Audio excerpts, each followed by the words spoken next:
nanti bantu screenshot untuk ambil ini ya, ambil dokumentasi ya. Baik, Pak.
Teman-teman sekalian, tema kuliah ke-8 kita hari ini terkait pelaksanaan dan penatausahaan pendapatan SKPD. Ya.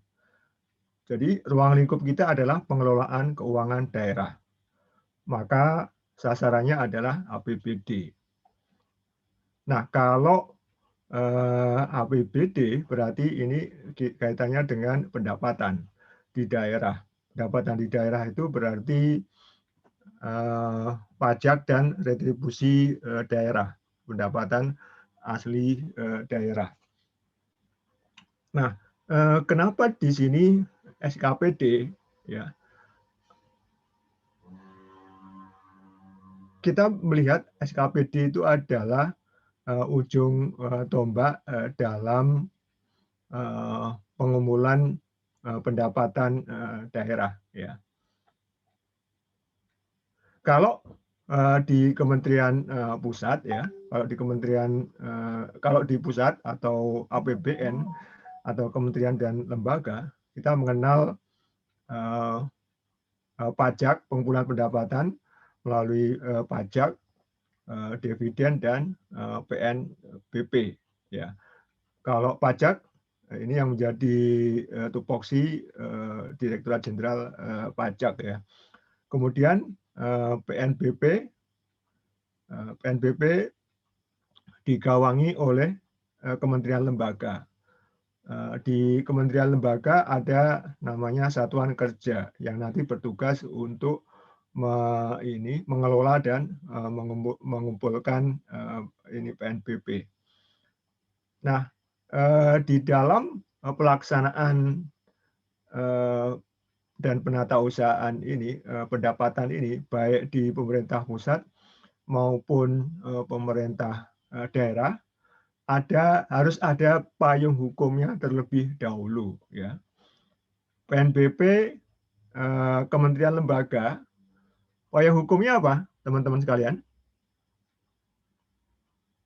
Terkait besaran PNBP, misalnya ya, jenis-jenis PNBP.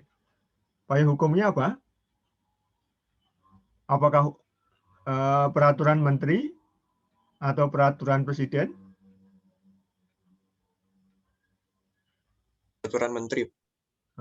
Peraturan menteri. Ya. Kenapa peraturan menteri?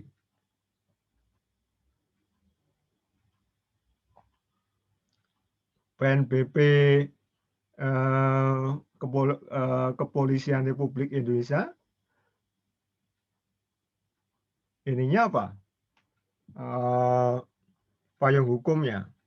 Misalnya untuk melihat besaran pengurusan SIM. Ada di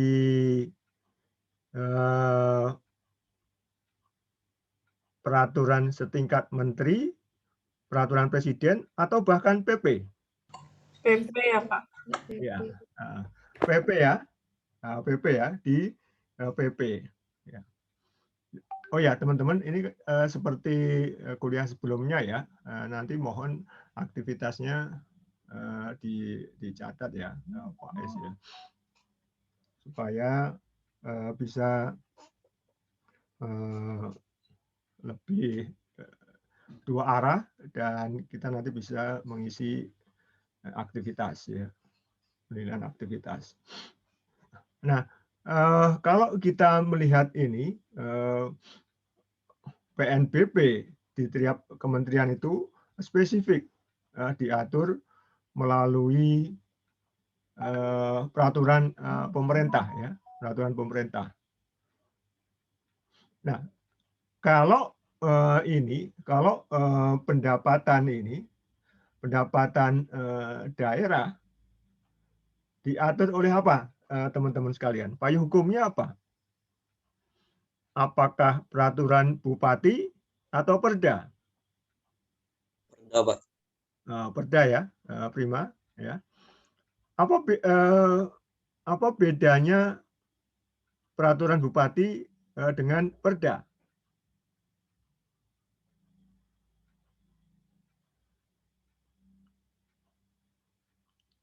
Teman-teman yang lain boleh silakan ini ya, silakan mencoba ini memberikan argumen ya, jangan takut salah. Kira-kira apa yang membedakan antara peraturan bupati dan perda, peraturan daerah? Kalau Izin, Pak. Ya, Riki. Mungkin kalau peraturan daerah itu sifatnya lebih umum untuk satu provinsi itu, Pak. Kalau misalnya peraturan bupati kayak turunan dari peraturan daerah itu, tapi lebih spesifik atau khusus untuk satu kabupaten itu. Mohon koreksinya, Pak. Oke. Memang oke. Yang lain, coba siapa? kalau Oke, perda, kita hargai Riki. Putri. kalau perda mungkin dibentuknya oleh DPRD, kalau peraturan bupati oleh bupatinya begitu, Pak. Ya, arah saya ke situ ya. Kalau peraturan bupati perlu persetujuan DPRD enggak? Perlu ya, Pak? Enggak, Pak. Enggak perlu ya. Enggak perlu. Kalau perda butuh persetujuan DPRD enggak?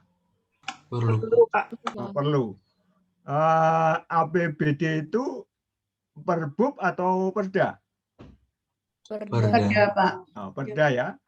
Jadi harus persetujuan DPRD. Nah, poin yang ingin kita angkat adalah untuk masalah-masalah yang berkaitan dengan hajat hidup orang banyak, itu harus persetujuan DPRD.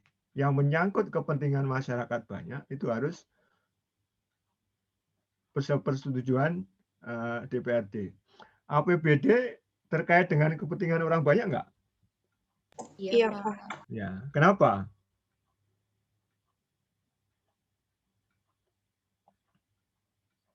Ya, kenapa? Karena di situ kan ada ini, ada dana-dana untuk pembangunan, dana-dana untuk kepentingan masyarakat, ya, untuk bantuan sosial, untuk belanja barang, untuk belanja infrastruktur, itu kan menyangkut kepentingan masyarakat banyak, untuk pelayanan publik, ya, untuk pengumpulan pajak. Pemerintah harus mempertanggungjawabkan ini pajak daerah, dan itu berhubungan dengan rakyat atau masyarakat banyak. Jadi hal-hal yang strategis menyangkut kepentingan ini, kepentingan rakyat, itu harus sepersetujuan DPRD. Nah, saya bandingkan dengan PNBP yang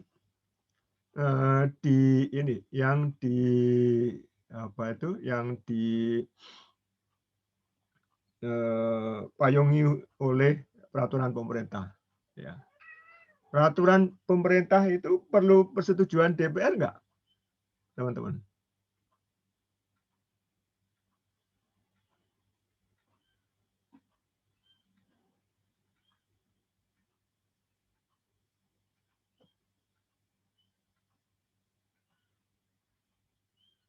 Halo? Suara saya bisa didengar? Bisa, Pak. Bisa ya. Peraturan pemerintah itu harus sepersetujuan DPR ya. Sama dengan undang-undang ya, undang-undang. Jadi dibahas oleh ini dan disetujui oleh DPR. Yang mengusulkan adalah pemerintah ya. Nanti DPR yang menyetujui ya, yang menyetujui. Inisiatifnya PP itu dari pemerintah ya. Kemudian disetujui oleh DPR. Kalau DPR tidak setuju, maka nanti tidak keluar PP. Tidak muncul ini PP tentang PNBP. Nah, kira-kira kenapa PNBP itu perlu persetujuan DPR? Karena menyangkut rakyat juga ya, Pak? Ya, karena menyangkut rakyat, menyangkut hajat hidup orang banyak, menyangkut kepentingan masyarakat banyak ya. Sebagai contoh gampang ya, kalian mengurus SIM ya, itu kan harus bayar PNBP kan? Harus bayar PNBP. Kalau PNBP-nya terlalu tinggi, efeknya gimana? Nah, nanti akan muncul reaksi dari masyarakat. Ya. Ini kenapa PNBP-nya terlalu tinggi. Nah, karena itu besaran ini ya, besaran PNBP-nya itu ditanyakan dulu kepada wakil rakyat. Apakah tarifnya itu membebani rakyat atau tidak. Ya. Kalau misalnya nanti kan wakil rakyat DPR nanti kan juga bisa melakukan audiensi atau mendengar pandangan masyarakat ya. Apakah tarif ininya, tarif pengurusan SIM itu terlalu tinggi atau sudah cukup ya. Nah, kemarin beberapa waktu yang lalu sempat ini ya, sempat viral ya, kenaikan pengurusan SIM. Nah, itu juga mengubah atau merevisi PP yang lama terkait PNBP yang ada di Polri ya, yang ada di Polri. Nah,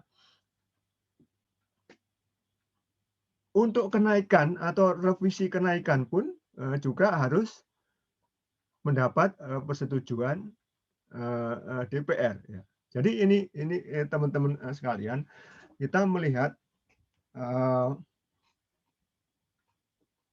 perimbangan kekuasaan ya antara pemerintah, DPR, supaya kepentingan ini, kepentingan pemerintah dan kepentingan ini masyarakat ini bisa seimbang atau terakomodasi ya. Makanya di situ ada peran ini DPR atau DPRD terkait dengan ini dengan kepentingan masyarakat. Nah, jadi secara filosofis kita bisa melihat konteks ini penggunaan atau hierarki ini Perda dan PP terkait dengan pendapatan, terutama untuk untuk PNBP dan pajak ya, itu minimal menggunakan PP ya.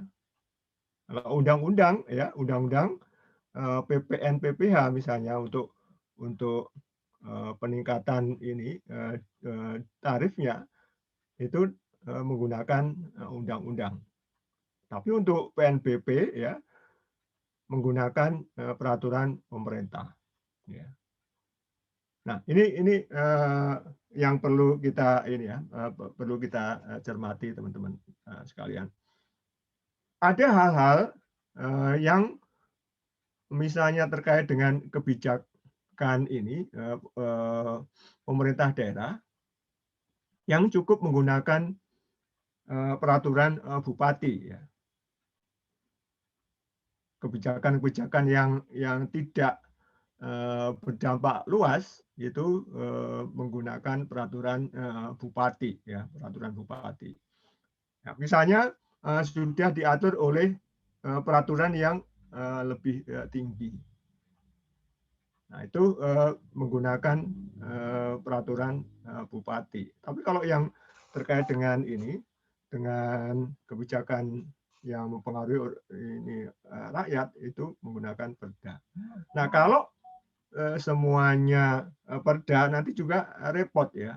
Nanti bupati atau kepala daerah tidak cukup leluasa untuk mengambil keputusan ya.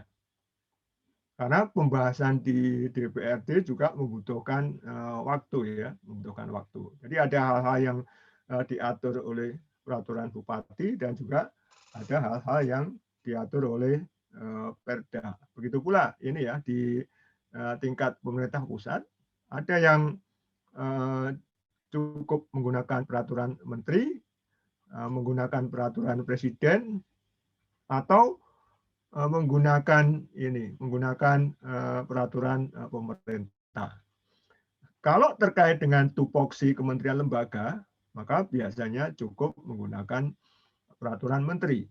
Kalau cakupannya masyarakat yang lebih luas, nanti menggunakan peraturan pemerintah atau undang-undang ya.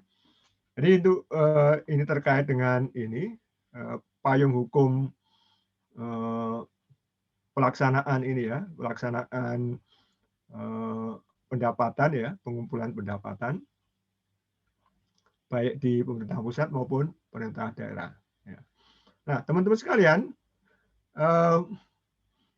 dalam proses pengumpulan pendapatan ya, pendapatan asli daerah, pajak maupun retribusi, itu ada peraturan-peraturan yang lebih tinggi ya, yang lebih tinggi.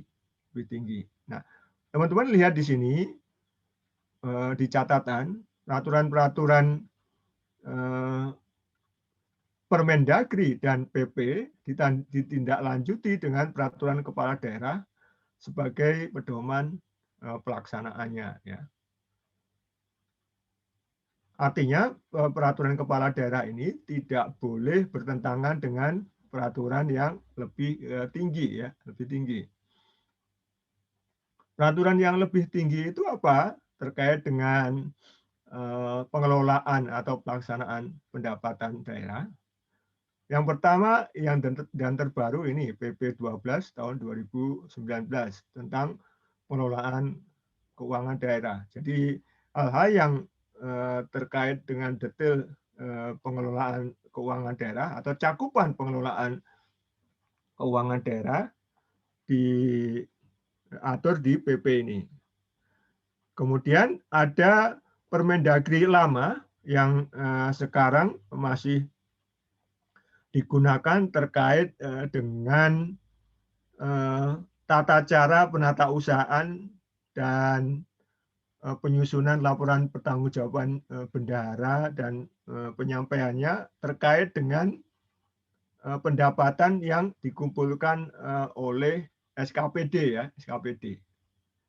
Jadi Permendagri ini, Permendagri 13 2006, Permendagri 59 2007, Permendagri 55 2008, Permendagri 21 tahun 2011 ini berkaitan dengan ini ya, tata cara penatausahaan dan penyusunan laporan pertanggungjawaban bendahara dalam pengelolaan pendapatan daerah ya.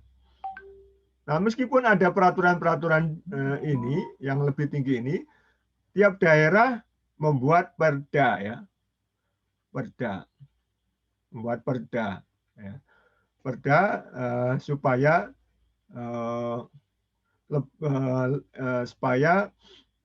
SKPD itu nanti lebih mantap dalam pedoman pelaksanaannya ya.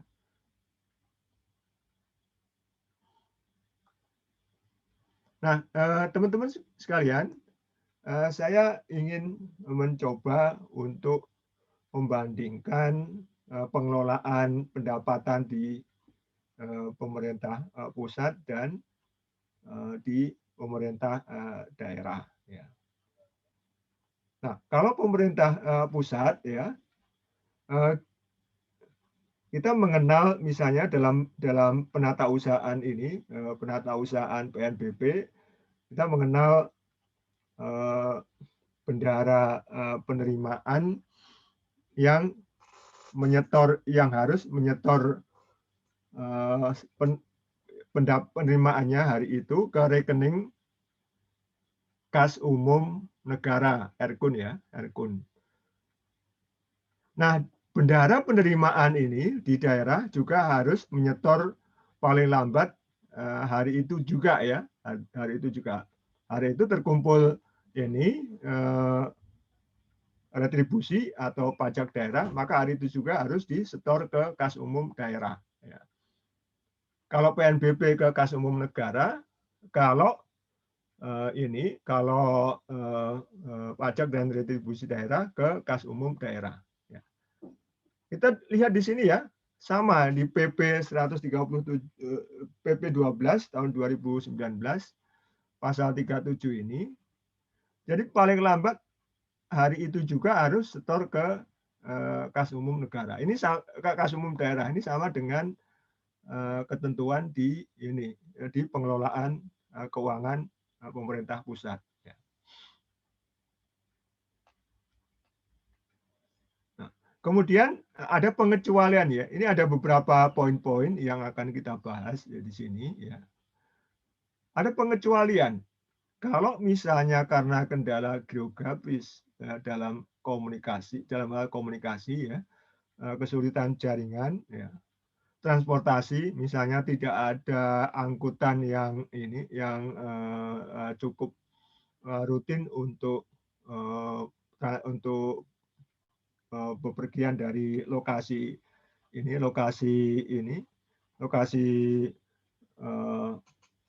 SKPD ya, SKPD ke perbankan atau ke kantor pos misalnya. Nah, itu ada pengecualian ya, ada pengecualian. Bisa lebih dari 1 hari, bisa lebih 1 hari ya. Dan ini diatur dalam perkada ya, peraturan kepala daerah. Nah, kalau ini teman-teman sekalian, kalau kendala geografis ini di daerah SKP ini Satker, maka meminta izin ke KPPN ya. Nanti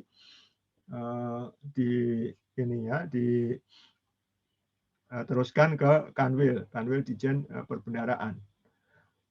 Nah, kalau ini untuk kendala geografis ini diatur dalam perkada ya, peraturan kepala daerah ya, kepala daerah. Tentu atas masukan ini ya, PPKD ya, pejabat pengelola keuangan daerah ya. Kemudian hal-hal penting yang lainnya bahwa setiap penerimaan harus didukung bukti yang lengkap dan sah atas setoran ya. Wajib pajak atau wajib retribusi berhak meminta bukti pembayarannya ya.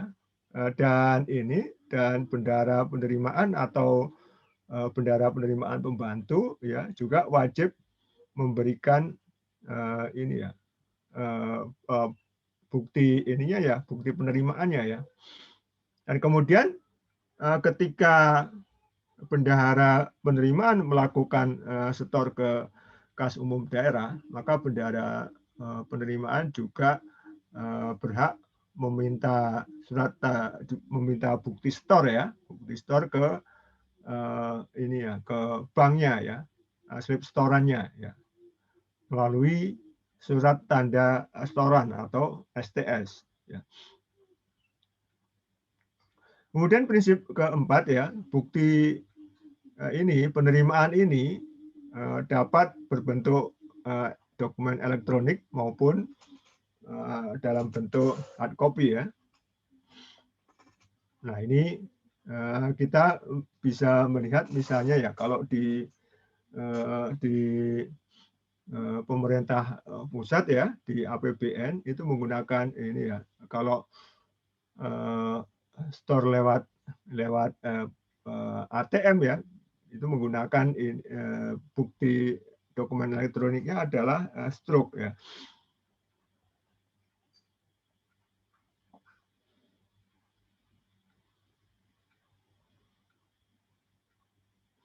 Nah, kemudian teman-teman sekalian, ini ada beberapa ketentuan yang lain ya.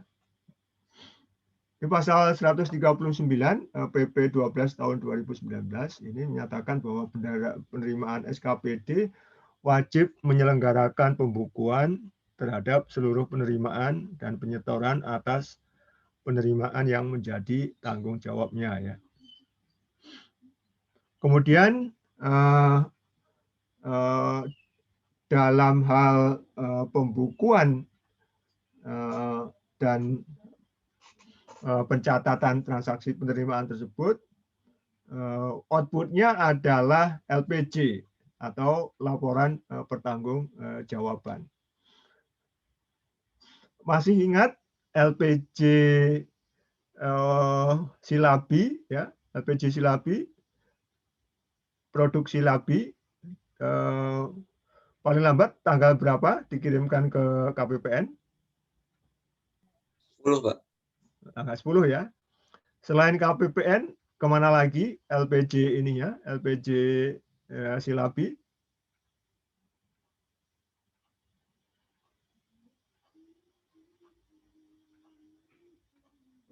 Masih ingat?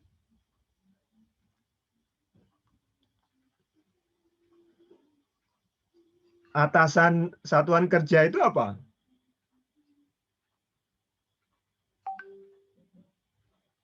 Kalau ini ya APBN ya. Kalau APBN atasan dari satuan kerja itu apa? Eselon 1. Eselon 1 ya. Eselon 1 atau kanwilnya ya, kanwilnya. Nah, ini sama ya, sama. Jadi ada beberapa hal praktek pelaksanaan atau pengelolaan keuangan di daerah dan pemerintah pusat itu sudah banyak yang sama ya. Ini paling lambat penyampaiannya oleh bendahara penerimaan ini SKPD, LPJ-nya paling lambat tanggal 10 bulan berikutnya. Ya. Kalau LPJ bendahara penerimaan SKPD itu penyampaiannya ke PA ya, ke PA. Dalam hal ini siapa yang dimaksud PA ini?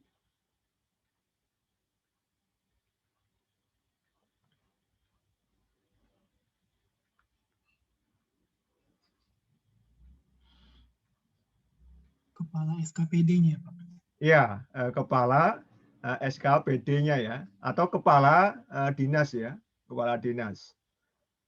Nah, kalau ini APBN tidak langsung ke PA-nya ya, PA itu menteri, ya, cukup di eselon 1 atau kanwilnya.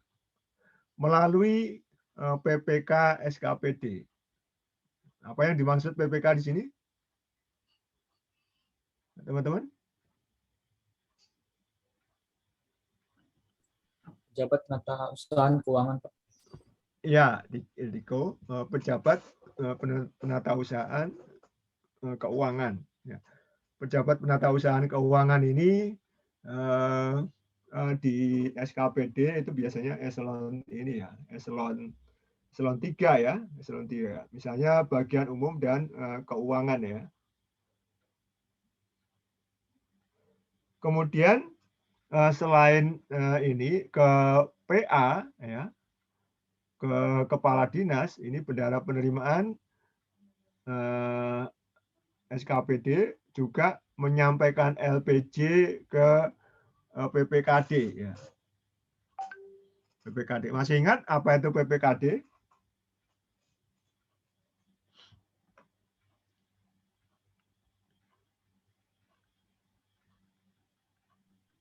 Pejabat pengelola keuangan daerah ya Pak, BUD. Ya. Pejabat pengelola keuangan daerah. Yang lebih populer apa ini? BUD. BUD ya. Kalau di pemerintah pusat? BUN, Pak. BUN Bun, ya. Pak. BUN itu di Kementerian Keuangan. Kalau PPKD? BPKAD, Pak. BPKAD ya. Badan pengelola keuangan dan aset aset daerah. Ya, itu ya. Jadi pengetahuan kita tentang APBN dan APBD itu bisa kita sandingkan ya, bisa kita sandingkan. Ya. Ada persamaan-persamaan dan sedikit perbedaan. Ya. Nah, perbedaan itu di sini ini misalnya ya, istilah aja ya. PPK kalau di APBN apa?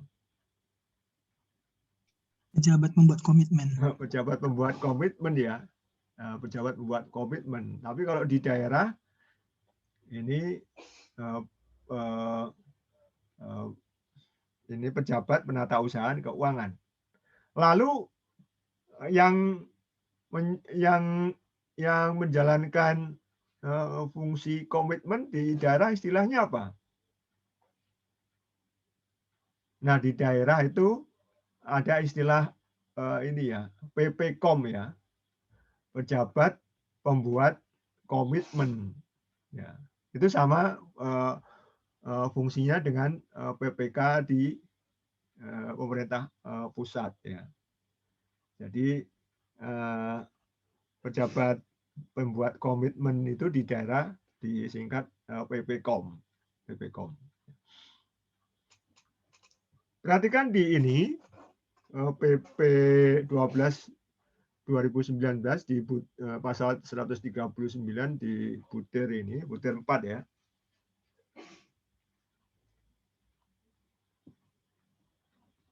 PPKD melakukan rekonsiliasi penerimaan ya, rekonsiliasi penerimaan. Kalau di APBN rekonsiliasinya di mana?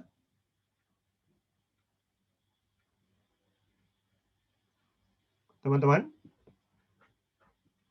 Rekonsiliasi pertanggungjawaban penerimaan atau rekonsiliasi LPJ silabi dilakukan di mana? KPPN mungkin. KPPN ya, di KPPN ya, di KPPN. Jadi fungsi KPPN itu sebagai kuasa BUN melakukan rekonsiliasi LPJ silabi. Nah, kalau LPJ ini bendahara penerimaan ini SKPD itu dilakukan oleh PPKD atau kuasa BUD-nya ya, kuasa BUD-nya. Ya. Paralel dengan ini ya, paralel dengan kuasa BUN atau KPPN ya. Fungsinya sama ya.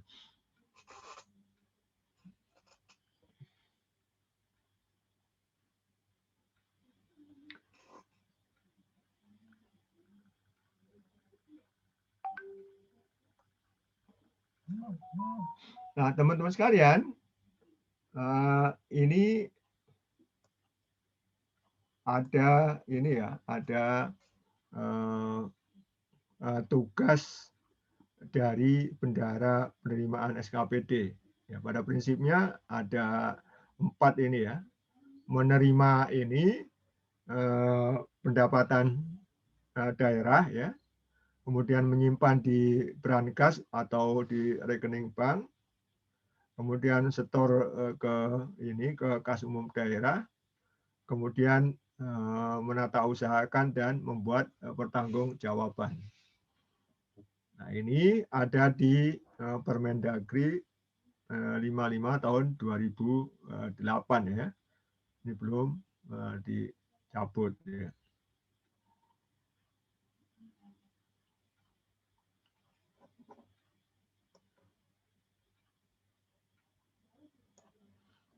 Nah, di APBD ya, di APBD ada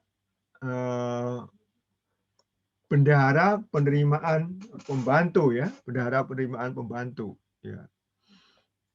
Di pusat ada nggak bendahara penerimaan pembantu?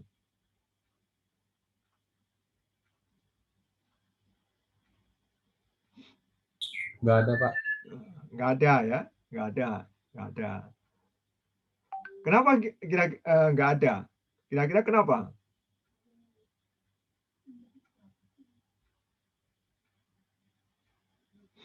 Kalau bendahara pengeluaran di pusat ada nggak? Bendahara pengeluaran pembantu? Ada, Pak. Ada, Pak. Ada ya, di pusat ada ya. Nah, kalau di pusat bendahara penerimaan pembantu itu tidak ada ya. Kira-kira kenapa ya?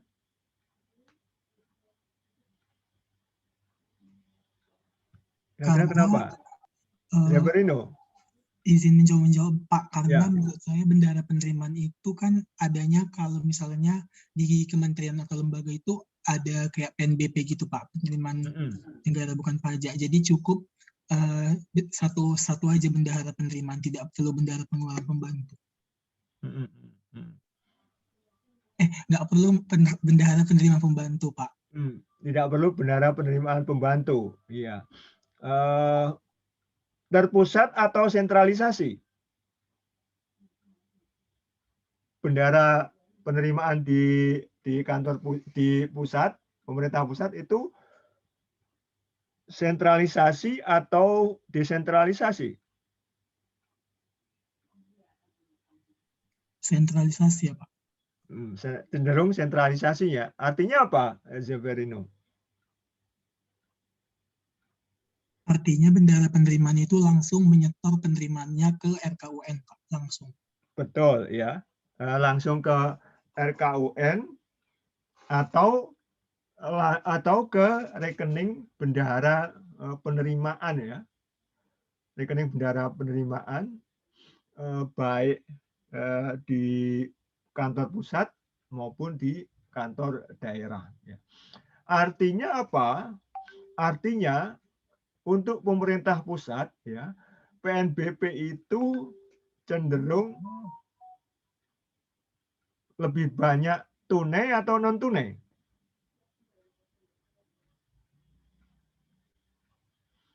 Saya ulangi lagi.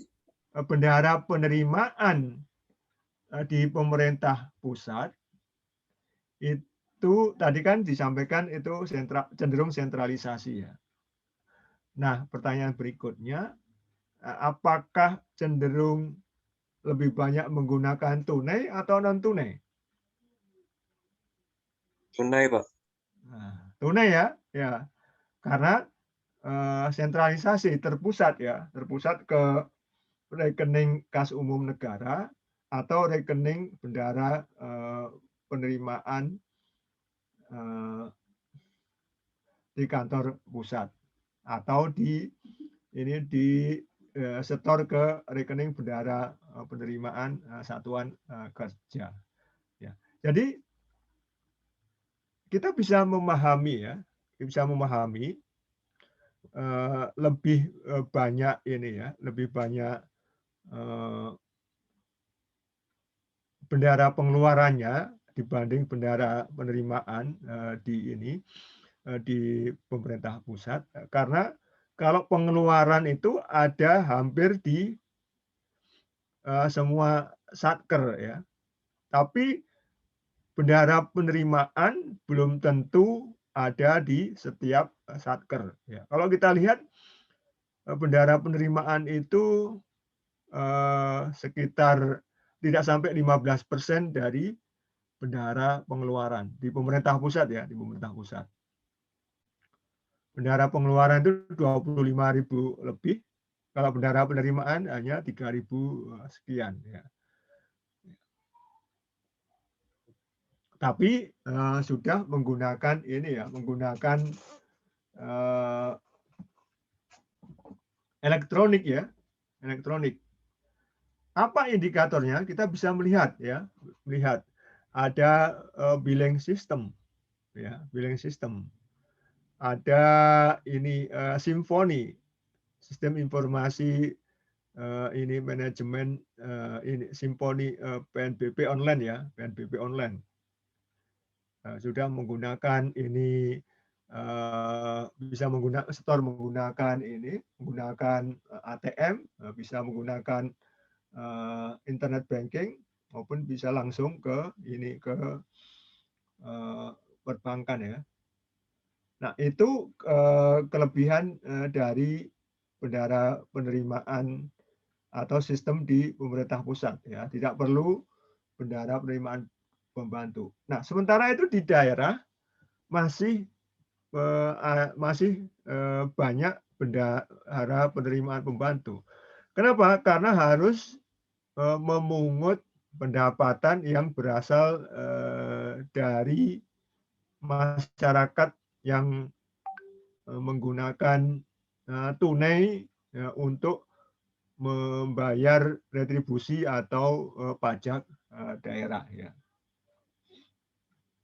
Jadi di daerah itu sebenarnya ada 4 istilah ya, ada 4 istilah.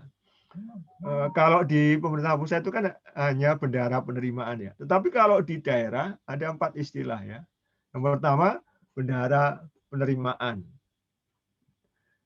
Yang kedua bendahara penerimaan pembantu. Ini fungsinya sama ya. Tugas dan wewenangnya sama, bendahara penerimaan dan bendahara penerimaan pembantu. Nah, yang bagian berikutnya adalah pembantu bendahara penerimaan dan pembantu bendahara penerimaan pembantu. Ya, agak ini ya, agak kompleks ya ininya ya, istilahnya ya. Nah, yang kedua ini, kelompok kedua ini adalah staf ya. Pembantu bendahara penerimaan pembantu itu pada prinsipnya adalah staf dari bendahara penerimaan pembantu. Kalau pembantu bendahara penerimaan berarti staf dari bendahara penerimaan. Nah, itu fakta di daerah ya. Karena mereka harus berurusan dengan pengumpulan pajak dan diretribusi sampai ke pelosok-pelosok ya, untuk meningkatkan PAD. Nah, tidak mungkin masyarakat yang di pelosok-pelosok itu dipaksa untuk membayar atau menyetor retribusi itu menggunakan non tunai ya. Karena itu bagi daerah untuk menggenjot ini penerimaan ini pajak dan retribusi itu mengefektifkan bendahara penerimaan pembantu dan ini staf atau pembantu bendahara penerimaan pembantu untuk mengumpulkan ini mengumpulkan pajak dan retribusi itu di loket-loket ya, loket-loket yang di daerah terpencil. Nah, itu ya teman-teman.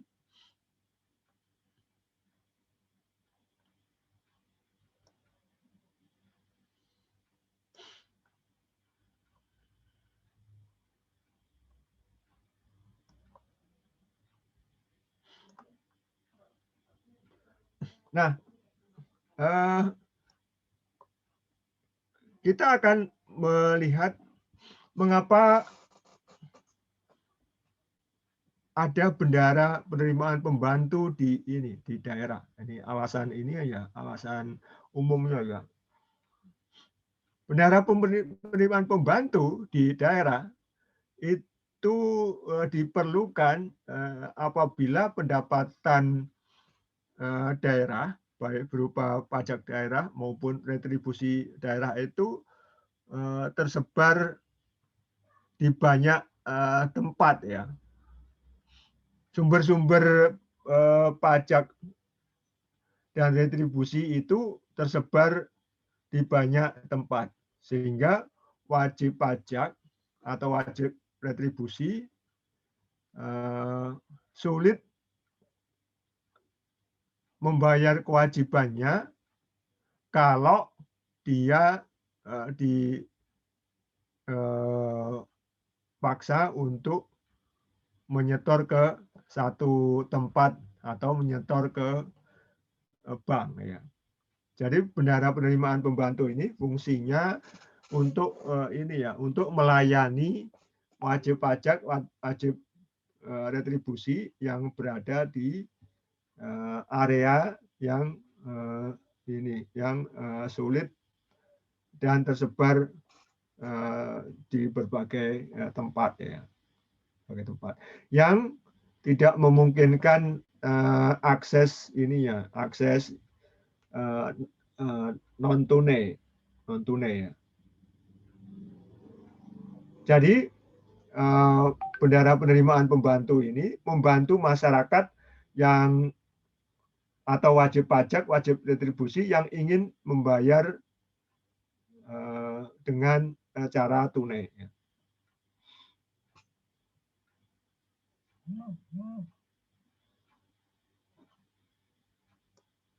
Nah, kemudian kita masuk ke penatausahaan bendahara penerimaan ya. Bendahara penerimaan SKPD menerima pembayaran yang tertera dalam surat ketetapan pajak atau surat ketetapan retribusi. Jadi kalau ada ketetapannya sudah ditetapkan harus membayar pajak, maka wajib pajak itu juga harus membayar sesuai dengan surat ketetapannya. Atau retribusi, pungutan retribusi, itu dibayar sesuai dengan ketetapannya atau sesuai dengan aturannya. Berikutnya, bendahara penerimaan SKPD juga membuat surat tanda bukti pembayaran atau bukti lain yang sah untuk diberikan kepada wajib pajak atau wajib retribusi. Ya. Ini bagi bendahara penerimaan SKPD ini kewajibannya ya, dan hak dari wajib pajak atau wajib retribusi untuk meminta surat tanda bukti pembayaran ya. Kemudian bendahara penerimaan SKPD menyetorkan semua penerimaan ke kas umum daerah paling lambat 1 hari berikutnya dengan menggunakan surat tanda store ya. Paling lambat ya, idealnya adalah hari itu juga ya.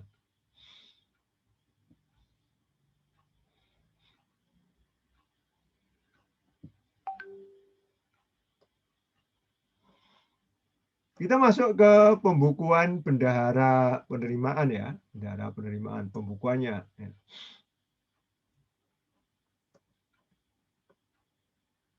Di pemerintah pusat atau Silabi ada 2 buku utama ya. Masih ingat apa? Buku apa? Bendahara penerimaan? Buku kas umum ya, Pak? Ya, buku kas umum dan satu lagi? Buku pembantu. Buku pembantu ya. Oke ya. Itu buku kas umum dan buku pembantu. Nah, di daerah di APBD hanya mengenal ini ya, buku penerimaan dan penyetoran bendahara penerimaan. Yang pertama, yang kedua register surat tanda store. Register ini semacam rekapitulasi ya, rekapitulasi rekapitulasi surat tanda store. Daftar surat tanda store ya. Di situ nanti ada nomor STS dan jumlah setorannya. Ya. Nah, buku BKU dan ininya, BKU dan buku pembantunya diwakili oleh ini, buku penerimaan dan penyetoran bendahara penerimaan.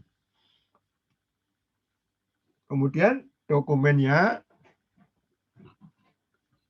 sebagai ini dasar pencatatan itu adalah surat tanda store. Ini untuk penyetoran bendahara. Kemudian bukti penerimaan yang sah. Ini dari ini ya.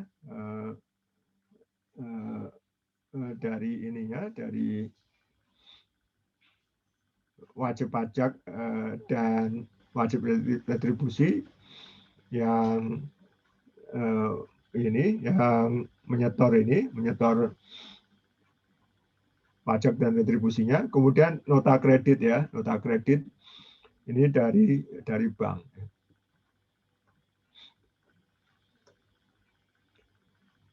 Nah, kita lihat ini ya, pembukuan bendahara penerimaan dari sisi ini ya, dari sisi prosesnya ya. Ini bendahara penerimaan menerima pendapatan secara tunai ya.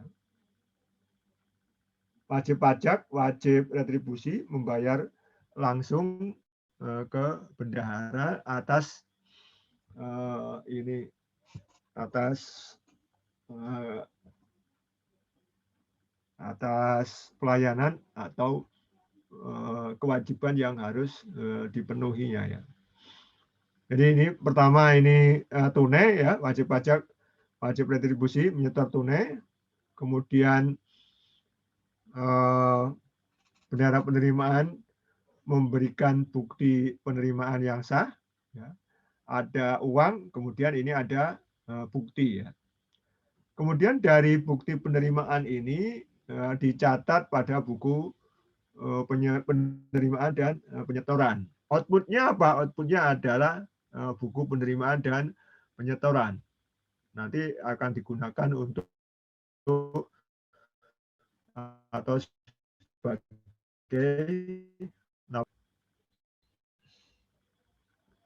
opsi berikutnya adalah setelah setelah bendahara penerimaan ini menerima dari wajib pajak, bendahara penerimaan kemudian menyetor ke kas umum daerah.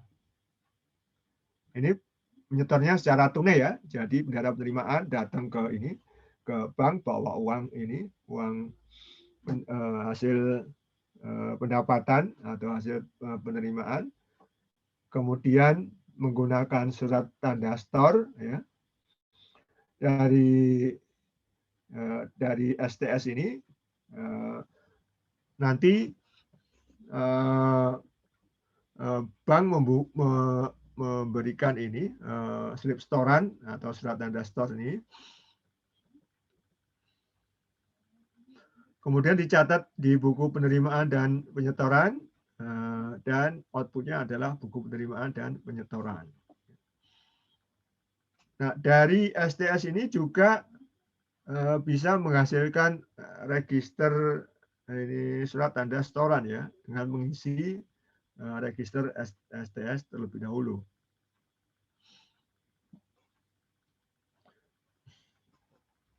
Opsi berikutnya adalah ketika wajib pajak dan atau wajib retribusi menyetor ini ya, menyetor pajak atau retribusinya melalui atau ke rekening bendahara penerimaan ya, bendahara penerimaan. Proses pertama ini ini ya, uang yang disetorkan oleh wajib pajak, wajib retribusi masuk ke rekening bendahara penerimaan ya.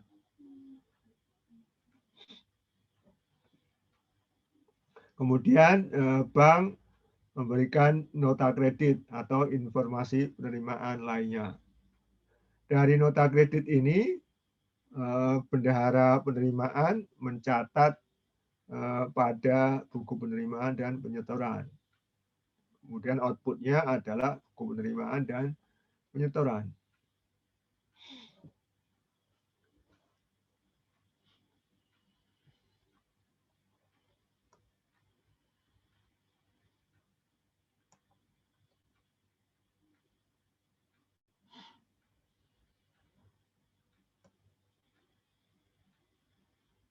Nah, kemudian opsi berikutnya adalah wajib pajak atau wajib retribusi menyetor ini, menyetor pajak atau retribusinya langsung ke rekening kas umum daerah ya. Langsung ke rekening kas umum daerah. Jadi ini masuk ke rekening kas umum daerah, kemudian bank memberikan slip setoran atau bukti lainnya. Kemudian bendahara penerimaan terhadap slip setoran ini mencatat di buku penerimaan dan penyetoran. Outputnya buku penerimaan dan penyetoran.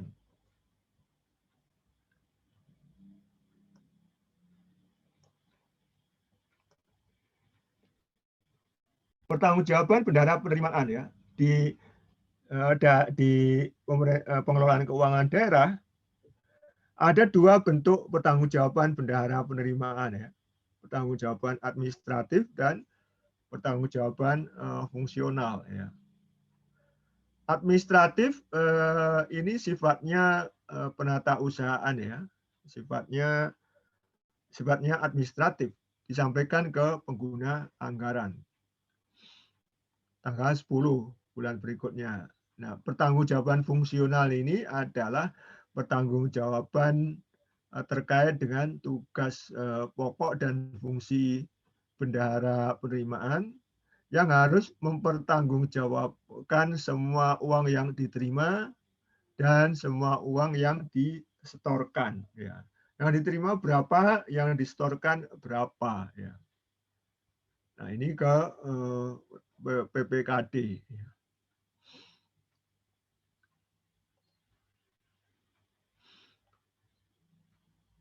Kemudian bendahara penerimaan pembantu ini bertanggung jawab kepada bendahara penerimaan. Ya. Kalau kita lihat ini ya, bendahara pengeluaran di pemerintah pusat itu dibantu oleh bendahara pengeluaran pembantu. Bendahara pengeluaran pembantu di pemerintah pusat itu punya tugas dan wewenang yang sama dengan bendahara pengeluaran, dan pertanggungjawabannya ke bendahara pengeluaran. Nah, di sini hal yang sama berlaku bagi bendahara penerimaan pembantu. Tugas dan wewenangnya hampir sama dengan bendahara penerimaan. Namun pertanggungjawaban fungsionalnya yang berbeda. Ya. Bendahara penerimaan pembantu mempertanggungjawabkan pengelolaannya ke bendahara penerimaan. Ya. Sementara bendahara penerimaan daerah ya, menyampaikan pertanggungjawabannya ke BUD atau PPKD ya. Nah, teman-teman sekalian, lihat ini. Pertanggungjawaban bendahara penerimaan pembantu itu lebih awal ya. Lebih awal. Paling lambat tanggal 5 bulan berikutnya. Ya. Kira-kira tujuannya apa? Lebih lambat ini. Kenapa ini lebih awal pertanggungjawaban ini ya, pertanggungjawaban fungsionalnya? Kenapa? Karena mau dimasukkan ke LPJ bendahara penerimaan ya.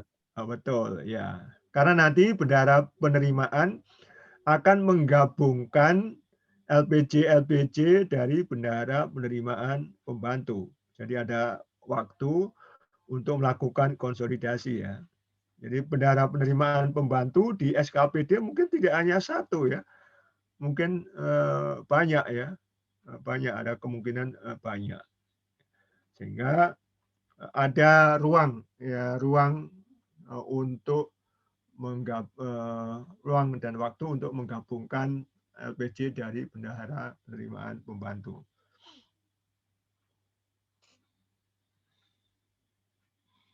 Dalam pertanggungjawaban fungsional dilampiri ini, register STS ya. Register STS. Jadi ada buku ini, buku register STS di formulir itu, maka formulir itu harus dilampiri surat tanda store-nya ini atau bukti store-nya ini. Juga bukti penerimaan yang sah dan lengkap ya. Ada bukti ini, bukti pembayaran yang dilakukan oleh wajib pajak dan atau wajib retribusi.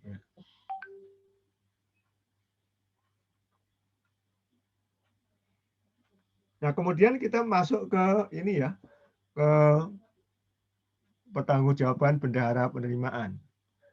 Kita lihat di sini setelah ini membuat LPJ atau buku ini, buku penerimaan dan penyetoran, dan membuat register dan buku-buku. Nah, ini kemudian tutup buku ya, tutup buku. Tutup buku. Kemudian membuat pertanggungjawaban ini, kemudian menggabungkan ini, menggabungkan bendahara atau menerima pertanggungjawaban bendahara penerimaan pembantu ya, diverifikasi oleh bendahara penerimaan, dan ini nanti menjadi bagian dari pertanggungjawaban bendahara penerimaan pembantu ya. Nah, ini judulnya ini ya, pertanggungjawaban bendahara penerimaan pembantu ya. Kurang pembantu ini.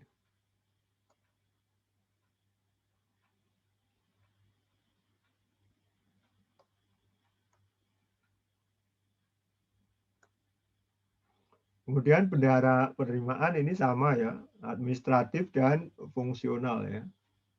Ini ke pengguna anggaran paling lambat tanggal 10. Secara fungsional dia sampaikan ke BPKD paling lambat tanggal 10 ya.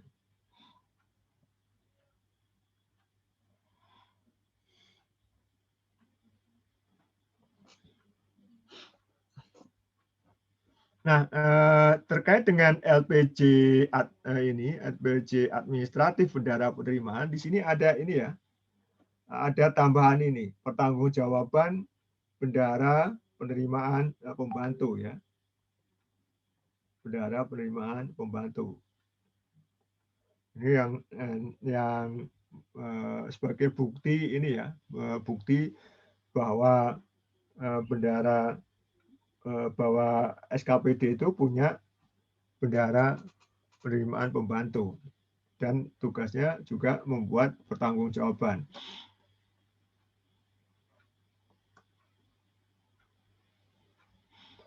Pertanggungjawaban bendahara penerimaan kita lihat di sini ada dua ya, pertanggungjawaban bendahara penerimaan pembantu dan buku penerimaan dan penyetoran ya.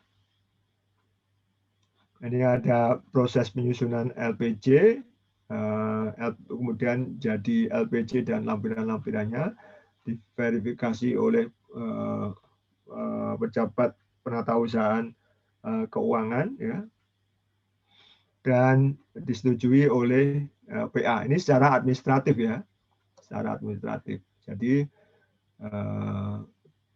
dilakukan oleh PA ya. Kemudian fungsional ya, fungsional di sini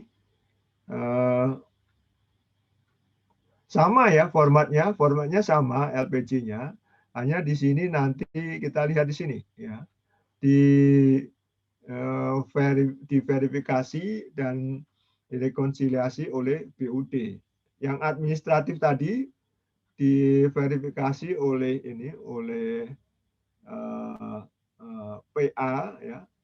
Kalau yang fungsional diverifikasi atau direkonsiliasi oleh BUD ya, BUD. Nah, ini teman-teman sekalian, mari kita masuk ke ini ya, ke formulir buku penerimaan dan penyetoran ya. Nah, sebelum masuk ke formulirnya, apakah ada ini?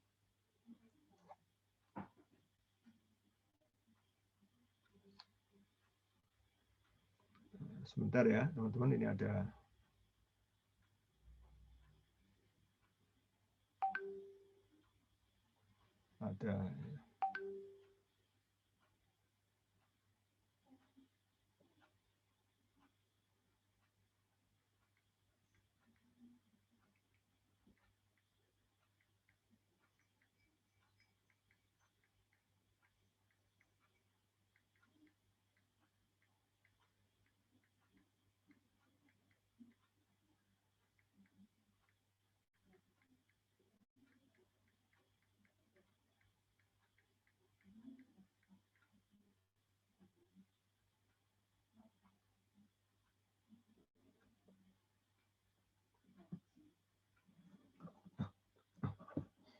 Nah, ini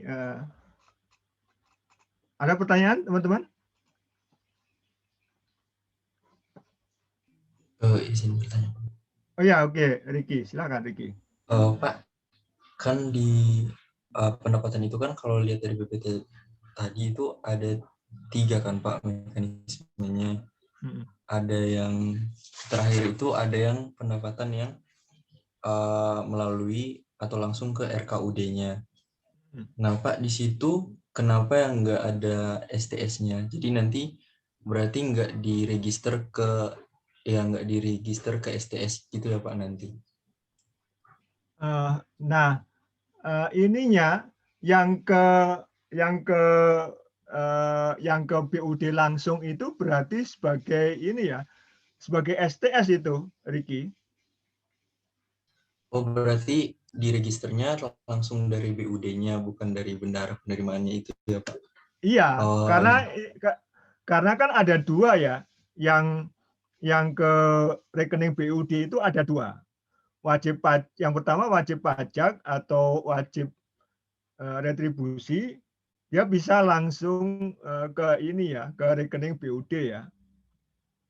Yang kedua, bendahara penerimaan juga bisa langsung menyetor ini pajak dan retribusi yang dikumpulkan hari itu ke BUD ya, ke rekening BUD. Jadi ada 2 ini ya, ada dua sumber ya, ini ya, BUD itu, BUD rekening BUD itu dari setoran wajib pajak atau wajib retribusi dan dari bendahara penerimaan maupun bendahara penerimaan pembantu. Itu ya, Ricky ya. baik Pak, terima kasih Pak. Terima kasih Pak.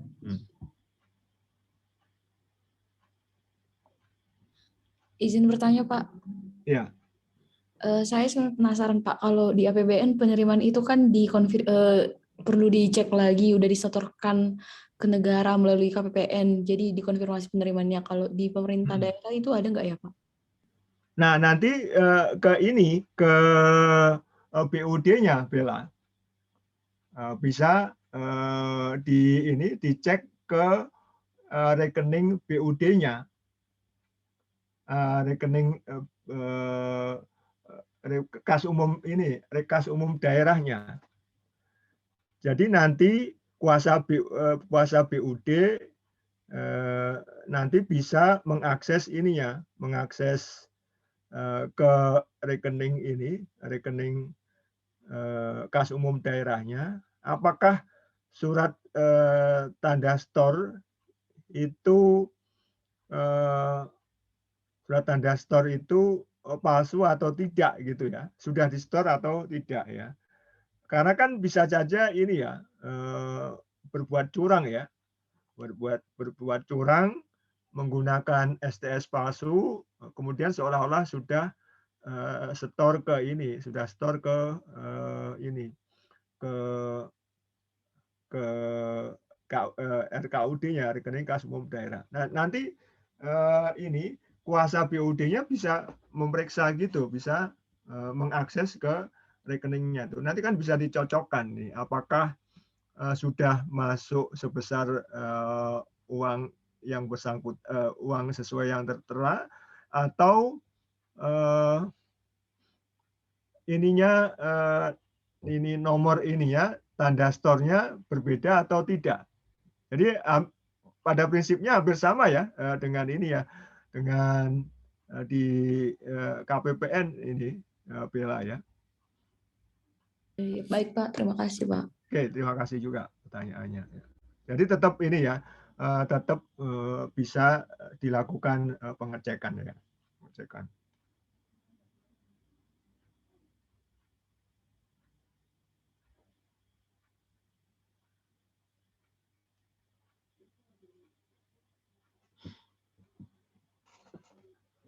Ada pertanyaan lain?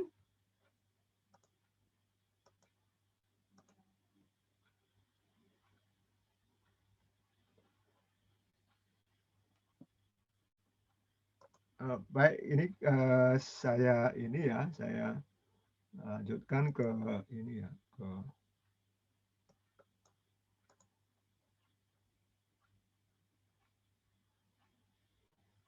formulir ya.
Nah, teman-teman sekalian, apakah formulirnya sudah muncul?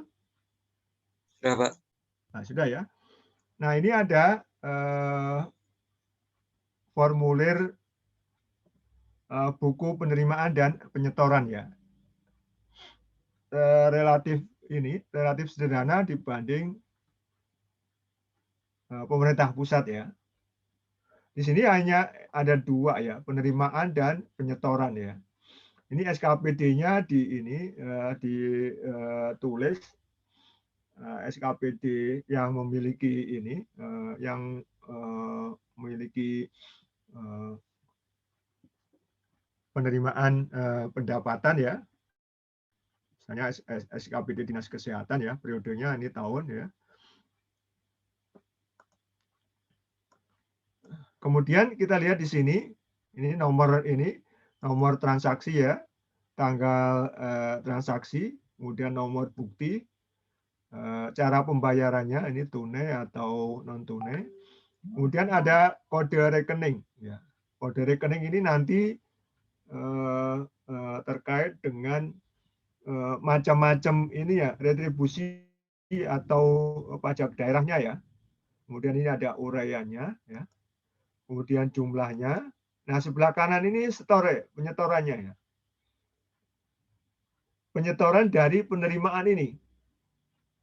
Ini setornya tanggal berapa, Ya, idealnya kalau penyetoran tanggal 1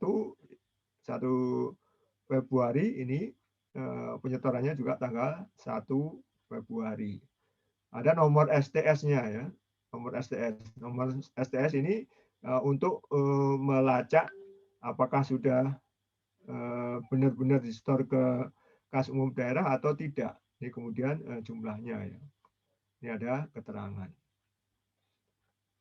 Nah, ini ada satu kas akhir bulan lalu yang belum di-store.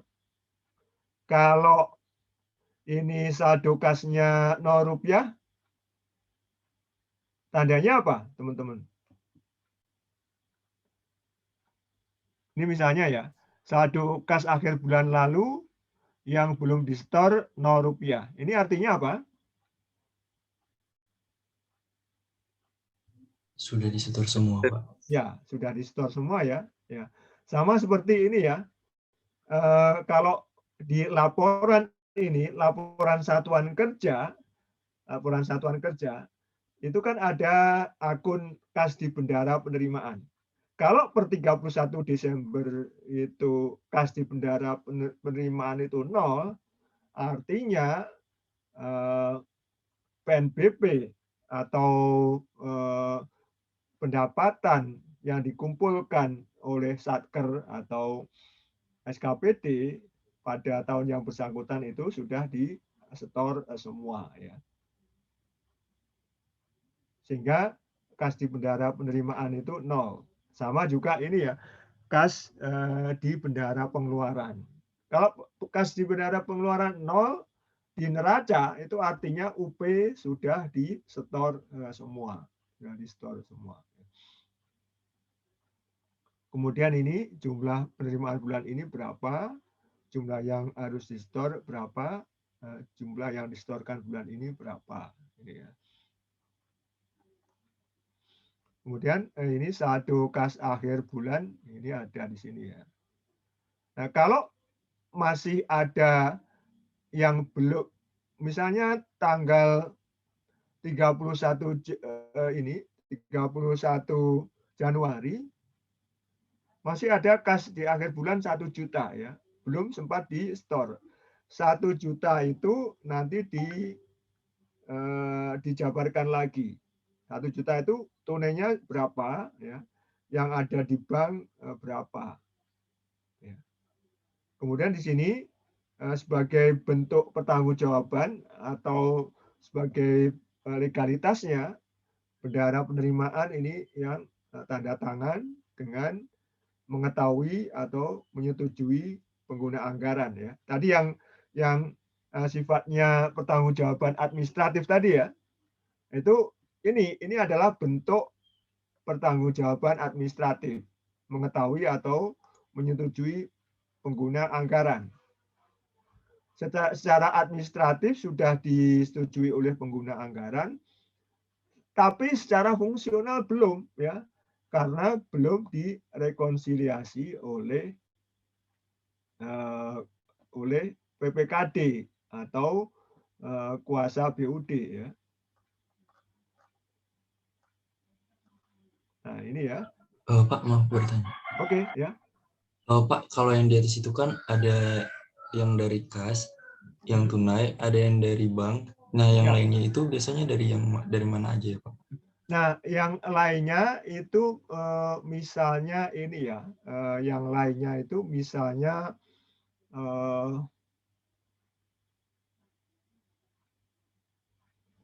piutang ya, misalnya ada titipan ya, ada titipan. Jadi yang masih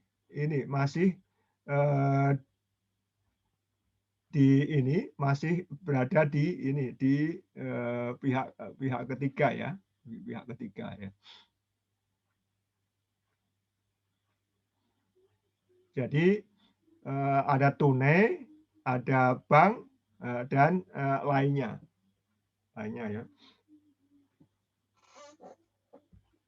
Ini contohnya apa ya kalau di sini ya?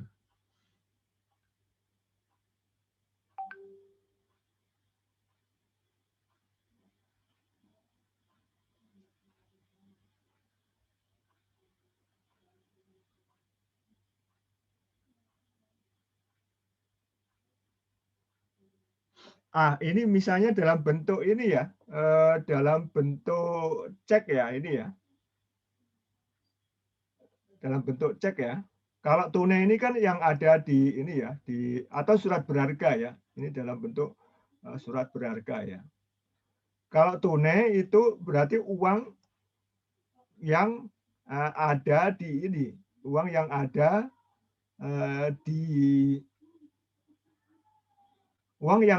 di brankas ya. Kemudian bank ini yang ada di rekening ya.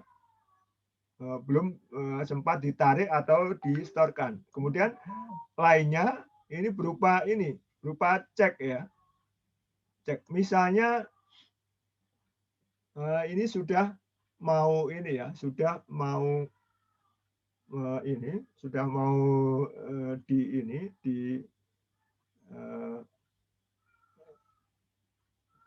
sudah dibuatkan cek ya, sudah dibuatkan cek, tapi ininya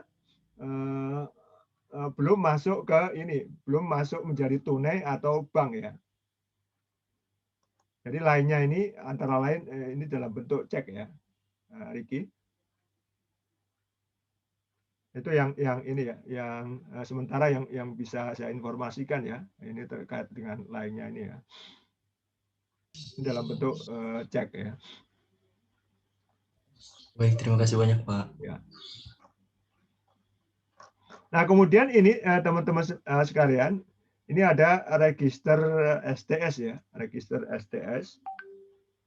Ini nomor STS-nya, tanggal, kemudian kode rekening, uraian, jumlah, siapa penyetornya ya siapa penyetornya ini, kemudian ada keterangannya ini ya, jumlah totalnya.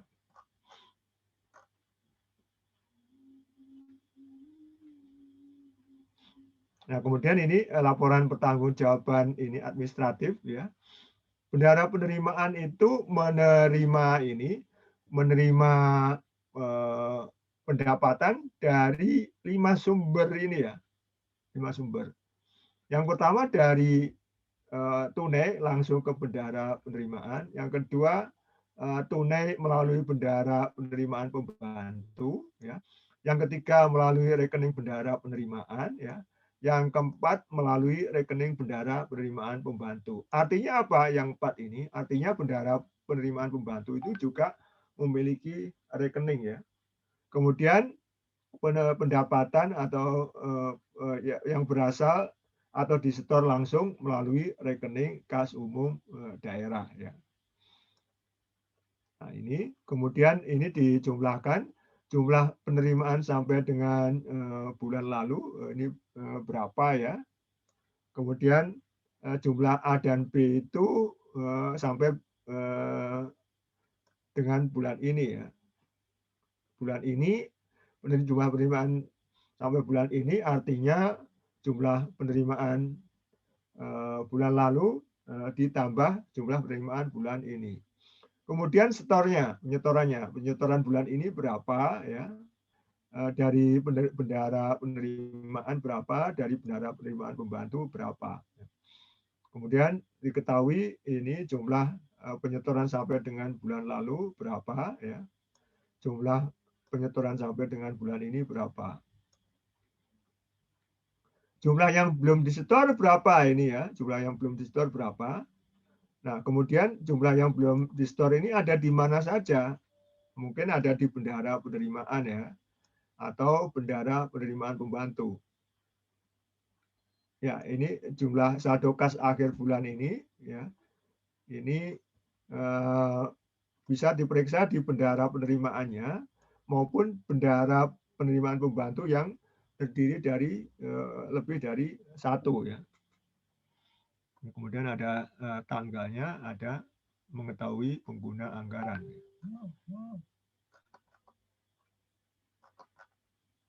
Nah ini teman-teman sekalian contoh formulirnya. Ya.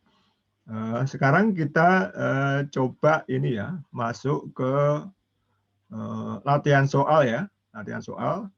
Nanti teman-teman kerjakan soal ini, kemudian dikumpulkan melalui ini Faiz ya. Kalau bisa hari ini juga ya, nanti sebagai bagian dari aktivitas ya, aktivitas tugas individu ya. Saya kirimkan ke ini ya, ke Faiz ya.